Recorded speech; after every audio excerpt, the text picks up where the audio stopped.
Hi, my name is Dr. Neda Hajizadeh. I am the Director of the Counseling Center at BMCC. I'd like to take about 5 minutes of your time today to help you figure out how to create structure in a seemingly unstructured world. We're all dealing with the aftermath of the COVID-19 outbreak. And one of the things that BMCC students have been tasked or been required to do is figure out how to begin studying or really taking classes from home. I know, we all know, all the counselors in the counseling center are very well aware that BMCC students are not just students. They have a full active life outside of the classroom and outside of being a student. So I would like to take this 5 minutes, it's probably going to be more like 7 minutes of your time to help you create a schedule that is realistic for students who are also parents, who are taking care of parents, who have a full-time job, who are the breadwinners of the home.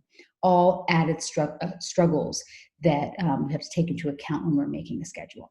Okay, so let's get started. I am going to share my screen, hopefully successfully this time. And like I said, the workshop is called How to Create Structure in a Seemingly Unstructured Time. Okay. First thing I'm going to do is I want to validate something. This is not a usual time, so it calls for new creative ideas. Nobody knew that we were going to have to deal with figuring out how to do distance learning suddenly due to a COVID-19 outbreak. You know, if you really think about it, about a month ago, no, maybe 2 months ago, we had no idea what COVID-19 meant. It sounds like something from outer space. So now we're all aware of what it is.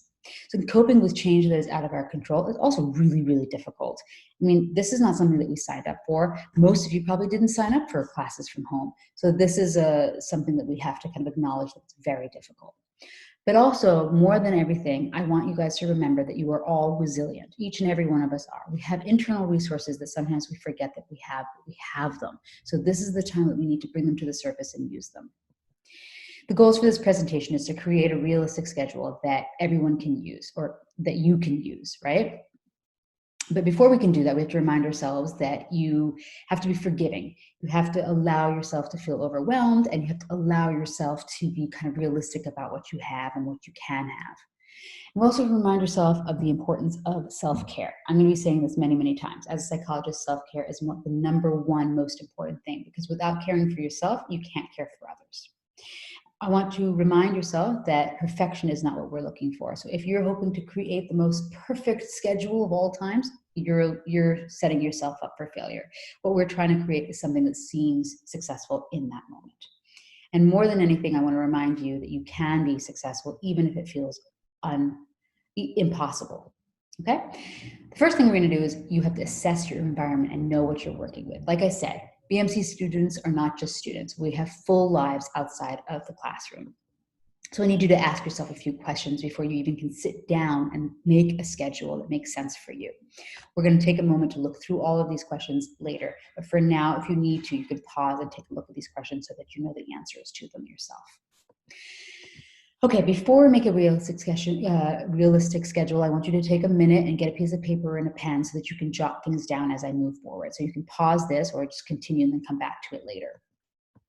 First thing I want you to remember is that you need breaks. Every schedule, you need to have a break. And in every schedule that I'm asking people to make, you need to make sure that there is some consistency. The most important piece of consistency is that you wake up exactly at the same time every day. Now, I know that sounds like military form or something that might seem unrealistic for you, but it is really important to trick your body that there is structure, that you're creating this structure and your body's going to respond to that. Like, oh, I have to wake up every morning at 7 o'clock because that's kind of just what has to happen. All right. Then there's self-care. We must schedule time for self-care, which I'll talk a little bit about later. It can be anything. It can be literally eating. Sometimes when we feel really stressed, we forget to eat. And then, of course, this is not perfection, so everything can change, all right? Okay, so keep in mind, let me move this down here, you have to set time, you have to have a set time where you clock in and clock out. I'll talk a little bit about what that means in a second. If you have other responsibilities at home, for example, if you are a parent, you need to figure out a way to creatively clock in and clock out. So the best way that I think about it is that every job, every part of your role, all the different roles that we have, I guess, they're all like jobs. So a student, being a student is a job. Being a mother is a job. Being a daughter is a job. Being a wife is a job. Being a waitress is a job. Being a nanny is a job. All of these things are actual jobs. You got to clock in and you got to clock out. Now, some of them, it makes sense. If you're a waitress, you clock in, you clock out. But if you are a mother, you're thinking, wait a minute, I'm a mother all the time. Yes, but when you're creating a schedule for yourself like this, you're not going to be a mother all the time. You need to figure out a time where you can clock into being a mother and then clock out of being a mother, just during the confines of the schedule that we're creating, okay? How much time should you set aside for schoolwork? That's the question that a lot of people have asked us. I can't answer that question for you because that question is based on how many classes you have, how hard are classes. Do you have some classes that are easier than others? Are you like a math whiz or like a history buff? If so, then the history classes and the math classes are not going to need much of your attention. But maybe the English classes are going to be a little bit more demanding of your time. So you have to figure out how much time you actually need for each one of your classes, and that's how you can figure out how much time to dedicate to whatever class you have. Okay, so remember, there's a lot of remembering, but we're going to remember to stick to your schedule. So when you create it, stick to it. Try it out from morning to night before you decide whether it works for you or not, okay? You must have breaks in your schedule. You cannot have a schedule that's always work. Do not work for longer than 1 hour without a break. Now, I say, obviously, there's going to be times where you're going to have class. Class might last for 2 hours, but usually even in that 2-hour time frame, there's some time for breaks. So you have to allow for breaks as well when you're creating your own schedule. Don't take breaks that are too long. Now, when your brain goes into play mode, you don't want it to go so deep into play mode that it's like, wait, what? I got work to do? You got to make sure that it's activated on some level. So make sure that the breaks are not super long. And then above everything, you are not superhuman, even though some of us might believe that we are, or actually some of us might be told that we're supposed to be. None of us are superhuman.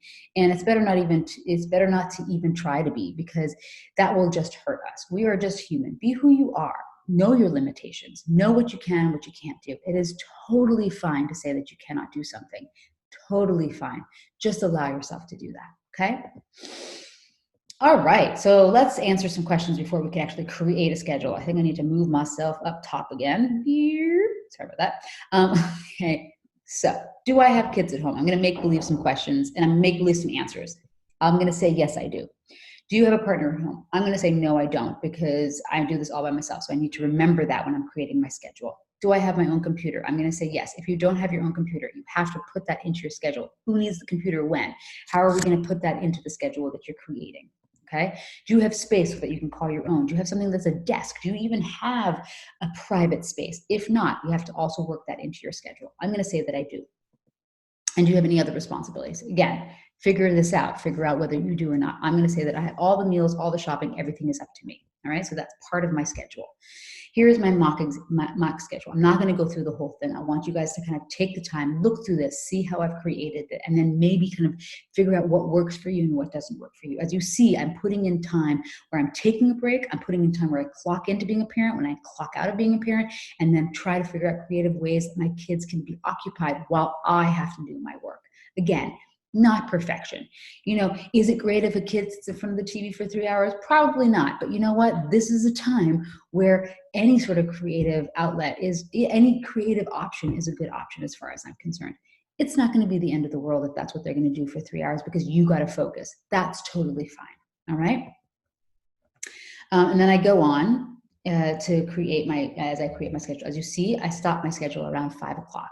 Why? Because I decided that at 5 o'clock, I'm just going to stop for a second and really be with my kids, and then come back around 8 o'clock when hopefully my kids are sleeping. Usually not, but I can pretend like they are, or figure out a way to pretend that they are, and then I can come back to a different type of schedule. Okay. As you see, between 9:30 and 10:30, I have set aside time, complete free time. I can do whatever I want. Also, in the morning between 7 and 7:30, I'm trying to do the same type of thing. Really trying to figure out a thing for myself to do. If I need to wake up at 6:30 instead of 7 to have some alone time before my kids wake up, I'm going to put that in my schedule as well. Okay. So be realistic with what you can do and what you can't do. This is not easy. So don't give up. Try it. I've created probably 7 different schedules since having to work from home. And they don't all work. Some of them work really better than others. Some work on Mondays, but do not work on Wednesdays. So it's something that you have to be creative with, and be kind to yourself and be patient. If you can't do it on your own, ask for help. I've reached out to my colleagues. I've reached out to my peers. I've reached out to my family members to help me. You need to do the same type of thing. And if you're up against it and it becomes really difficult, come reach out to the counseling center. We're here to help you. We know time management. We do this stuff. So we are here to kind of be of assistance to you if you need it. Email us at counselingcenter@bmcc.cuny.edu, and we can kind of walk you through whatever it is that you guys need us to walk you through. Okay, I hope that was helpful. Please go back, look through some of it, stop, pause at the schedule that I've created, create your own schedule, see what it's like, try it out for at least a day. Most important than everything else, please take care of yourselves, be kind to yourselves, and be well.